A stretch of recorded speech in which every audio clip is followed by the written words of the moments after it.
Let's break it down. So 2009 Touch. I wanted to talk about just one moment in their show, but to really gain an idea of what the show is all about, let's start from the beginning. The show's entitled Touch, and you get it right away. They don't leave anything to the imagination. They touch their neighbor, and then they drop down and grab their drums, and they repeat that, and it keeps going.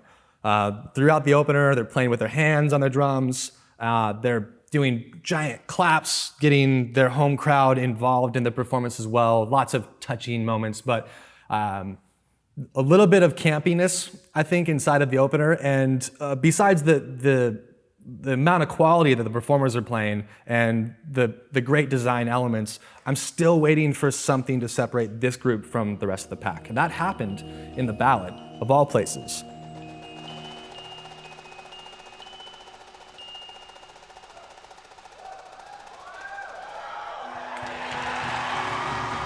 One of the best effects I've seen. And in terms of effect, you're thinking about three things. You're thinking about the aesthetics, how things look, how things sound sonically, is everything blended in a smooth way. The emotional side, is something tugging on your heartstrings? Is there something bringing you into the performance? And then the hard one is the intellectual side. How can you go deeper with a thought process or bring yourself into like a second way of thinking about the show?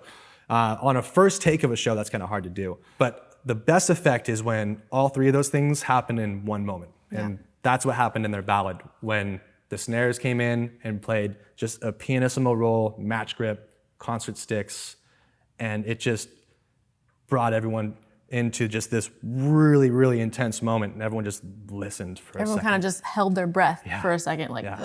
It was incredible. So good. And the way they lined it up was very important. They had to clear the stage of the cymbals because the ballad was very beautiful, front ensemble melodies, cymbal color, and then they brought in the snares, which is kind of daft if you think about it. You don't want to play a harsh snare drum in the middle of like this beautiful, lush ballad, but the way they did it made you kind of have that second thought into the whole process. So that was a really fun moment. And then the beauty of it with the cymbal players holding onto each other, you had the beauty moment, and then obviously the intellectual side with Touch. I just want to talk about the demand or the accountability that those snare drummers needed to play a pianissimo roll on a snare drum flawlessly. I mean, playing a roll as a snare drummer is hard as it is, no matter what any other sections say.